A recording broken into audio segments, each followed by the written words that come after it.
നമുക്കൊപ്പം ഇപ്പോൾ MP ഡീൻ കുര്യാക്കോസ് ചേരുന്നുണ്ട്. അങ്ങ് ഈ സംഭവ സ്ഥലത്തുണ്ട് എന്നാണ് മനസ്സിലാക്കാൻ സാധിക്കുന്നത്. എന്താണ് അവിടുത്തെ സാഹചര്യം? ഈ ഉരുൾപൊട്ടലിന്റെ വ്യാപ്തി എത്രത്തോളം ഉണ്ട് എന്ന് മനസ്സിലാക്കാൻ ഇതുവരെ സാധിച്ചിട്ടില്ല. ആദ്യഘട്ടത്തിൽ ലഭിച്ച ഒരു ദൃശ്യങ്ങളുടെ മാത്രം സഹായത്തിലാണ് മണ്ണിടിഞ്ഞു വീണ് നമുക്ക് കാണാൻ സാധിക്കുന്നുള്ളൂ. സുമതി എന്നൊരു സ്ത്രീ ഇപ്പോഴും കുടുങ്ങിക്കിടക്കുന്നുണ്ട് എന്ന് മനസ്സിലാക്കുന്നു. അവർക്ക് വേണ്ടിയുള്ള രക്ഷാപ്രവർത്തനം എപ്പോൾ ആരംഭിക്കും? എന്താണ് അവിടുത്തെ ഒരു സാഹചര്യം?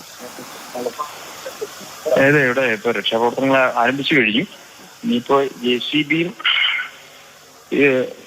ഇതനുസരിച്ചുള്ള ഈ പാച്ച് ഉൾപ്പെടെയുള്ള യന്ത്ര സാമഗ്രികൾ എത്തിച്ചേരുക എന്നുള്ളതാണ്.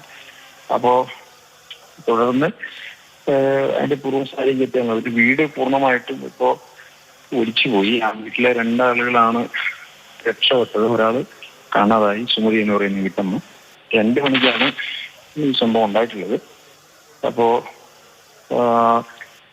ഉരുൾപൊട്ടൽ തന്നെയാണ്. ഞങ്ങൾ എല്ലാവരും ഇപ്പൊ സംഭവ സ്ഥലത്തുണ്ട്. NDRF, ഫയർഫോഴ്സ്, റവന്യൂ, പോലീസ് എല്ലാ ഉദ്യോഗസ്ഥരും കൂടി തന്നെ ഉണ്ട്. രക്ഷാപ്രവർത്തകർ എത്തിക്കഴിഞ്ഞു. ഇനിയിപ്പോ യന്ത്ര സാമഗ്രികൾ കൂടി വന്നു കഴിഞ്ഞാൽ അനുസരിച്ച് കൃത്യമായിട്ടുള്ള നടപടികളിലേക്ക് കിടക്കും എന്നുള്ളതാണ്.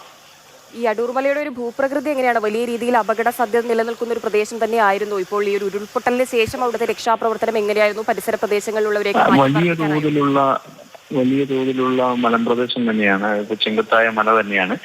ഇലിവീഴ പുഞ്ചിറയുടെ വലതുഭാഗത്താണ് ഈ പറയപ്പെടുന്ന സ്ഥലം നിൽക്കുന്നത്.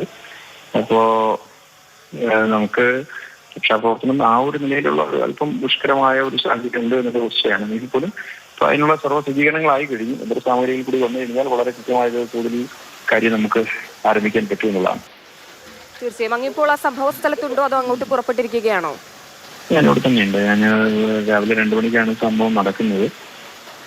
4 മണിയോടുകൂടി ഞാനിവിടെ എത്തിച്ചാലുണ്ട്. ഏതായാലും ആ ഒരു ക്രമീകരണങ്ങളായി വരുന്നു. ഇപ്പോൾ ഏതൊക്കെ വിഭാഗങ്ങളെ ഉൾപ്പെടുത്തിയാണ് ഈ രക്ഷാപ്രവർത്തനം പുരോഗമിക്കുന്നത്? ഇപ്പോൾ ഏത് ഘട്ടത്തിലാണ് നിൽക്കുന്നത്?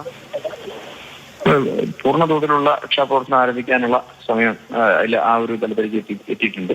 നമ്മളല്ലോ JCB, ഹിറ്റാച്ചി ഉൾപ്പെടെയുള്ള യന്ത്ര സാമഗ്രികളിൽ കൂടി വന്നു കഴിഞ്ഞാൽ ബാക്കി എല്ലാ കാര്യങ്ങളും ബാക്കിയെല്ലാം പൂർണ്ണമായിട്ടായിട്ടുണ്ട്.